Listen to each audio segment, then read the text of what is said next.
की primary school teacher आशा मिश्रा एक विज्ञान में वरिष्ठकारी के आरंभ खोलेगी मुंदरी फील्ड पर बैठकर अपने पारदर्शी जानवी के भीतर से ब्लैक होल्स नामक बियर की बोतल निकालकर अपनी छातियों को ले देती है और उस बियर की छाती में तब्दील हो जाती है।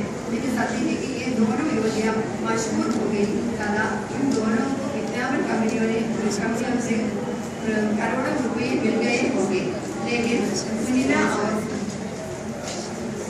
आशा मिश्रा का ट्रांसफर अंत हुआ है। सुनीला को HIV पाया गया और आशा मिश्रा को काट कर तंदूर में भूनकर तंदूरी चिकन बनाई गई। मीडिया के दुष्प्रभाव ने स्त्री की पूजनीय छवि को उखाड़ कर रख दिया है। गुजरात में स्त्री न तो मां बन पाई है और न मीडिया ने नारी को काम भावना के सिंहासन पर बैठा दिया है। भूमंडलीकरण ने नारी सौंदर्य को प्रदर्शन की वस्तु बना दी है, जो भारतीय समाज के लिए अप्रिय है।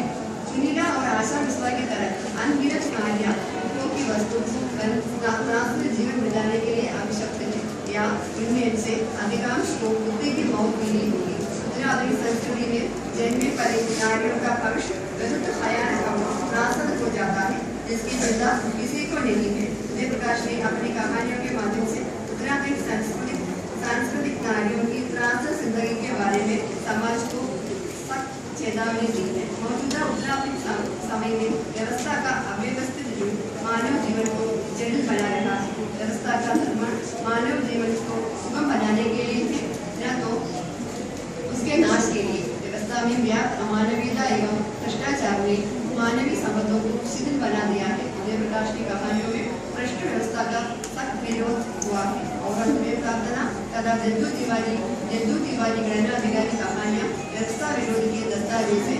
इनमें दूसरी कहानी जद्दू तिवारी में भ्रष्ट सत्ता के प्रति विद्रोही बनने से ईमानदार व्यक्तियों को सच में बड़े कष्टों का चित्रण हुआ है। सरकारी कर्मचारी शराब के नशे में गाड़ियां लगने लगते हैं। ग्रामीण संस्कृति में हमारा प्रशासन तंत्र न्याय व्यवस्था और नैतिक मूल्यों का पतन हो गया है। सरकारी कर्मचारी ड्यूटी के नाम पर ऐशो आराम करते हैं। ये सब ग्रामीण संवेदी के चिन्ह लक्षण है। ग्रामीण संस्कृति ने सरकारी और राजनीतिक गुंडागर्दी को बढ़ावा दिया है। दिल्ली की दीवार, मोहनदास और पीवी सत्यबाई रेड्डी आदि कहानियां गुंडागर्दी के लिए जीवन उदाहरण है। दिल्ली की दीवार कहानी में कोटी की दीवार को तोड़कर दिखाया गया है कि दिल्ली के 5 सितारे घरों के अस्तित्व का महत्व इन कोटियों की दीवारों में छिपा हुआ है। पैसे छिपाने के लिए अलमारियां और तिजोरियां छोटी पड़ती जा रही है तो दीवारों में चिन्हवाकर जहाँ अनगिनत पैसा ठूस दिया जाता है। कहानी में रामनिवास पासवान जब सफाई करने कोटी के भीतर पहुंचा तो कोटी की दीवार पर जवाब डालने की एक ठोकर दी जाती है, जिसके भीतर से नोटों के असंख्य बंडल दिखाई देते हैं।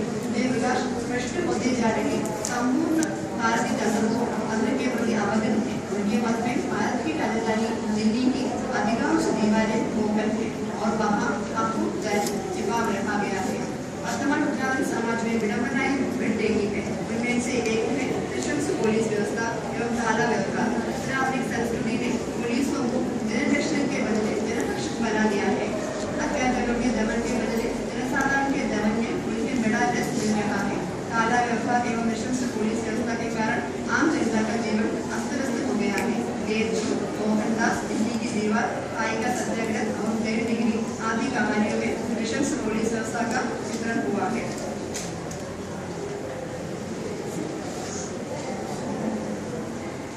जयप्रकाश की लंबी कहानियों में एक निदर्शन कहानी है पीवी सत्यबाई रेड्डी। इसमें उत्तराखंड के सभी गुणदोषों का समावेश हुआ है। राहुल और अंजलि के माध्यम से भूमंडलीकृत आवाजाही, अकादमिक भ्रष्टाचार, भाई भतीजावाद, मीडिया के कुप्रभाव, विज्ञापनवाद, गुंडागर्दी, धोखावाद, जातिवाद, नारियों का मुक्त यौनाचार और उनका अनावश्यक आडंबर आदि अन्य उत्तराखंड संवेदनाओं का स्पष्ट विश्लेषण पीवी सत्यबाई रेड्डी कहानी की खासियत कही जा सकती है। इस शैली के निमित्त पाठकों को विषयों एवं विषयांतरों और कथाओं एवं कथांतरों को समझने की छूट मिलती है।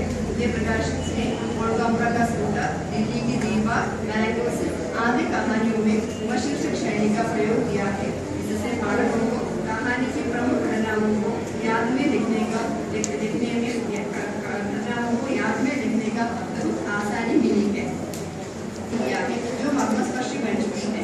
प्रियमान किस्सा कोई शैली को पुनर्जीवित करने का श्रेय उदय प्रकाश को जाता है और अंतिम प्रार्थना और गोरा का सिक्का भाई का सत्याग्रह पार्टी का स्थान 3 डिग्री आदि कहानी के किस्सा कोई शैली का प्रयोग हुआ है।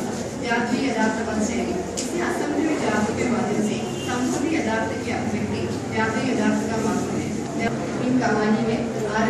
इस कहानी का आरंभ भी दाई मोर के चित्र के द्वारा किया गया है। कहानी में चरण सीमा शैली का उत्तरी प्रयोग किया है। नजरिया कहानी के अंत में 2 चरण सीमाओं को देखा गया है, जिससे पाठकों को अपनी मनपसंद चरण सीमा को चुनने की आजादी दी गई है। संक्षेप में विजय प्रकाश कहानी की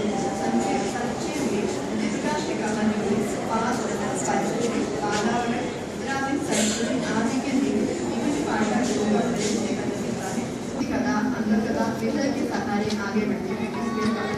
नामकरण के युग से बनाई गई है। इस कहानी में विषय की एक पूरे होकर व्यवस्था का प्रतीक बन गया है। इसके अलावा महानगरी जीवन के प्रगतिशील दूरता स्वार्थता और संतुष्टि का प्रतीक है। इसलिए आधुनिक मानव अपना अस्तित्व सुनिश्चित कर देता है।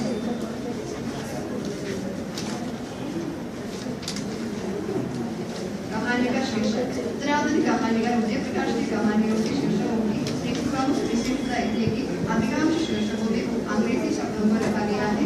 ये शीर्षक इन्हीं कहानियों के लिए अत्यंत समर्पित हुए हैं। विजय प्रकाश की कहानियों में बदलते समय की राज्य को पहचाना वैश्वीकरण की बढ़ती धारा में आप अपनी नई संस्कृति के गुण दोषों तथा भारतीय संस्कृति के महाअधिभूमि आपकी कहानियों के माध्यम से देखा परखा जा सकता है। संक्षेप में विजय प्रकाश हिंदी कहानी साहित्य के सूर्य और चंद्र दोनों में शोध का संक्षिप्त परिचय समाप्त करते हैं।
अंतर विरोधों का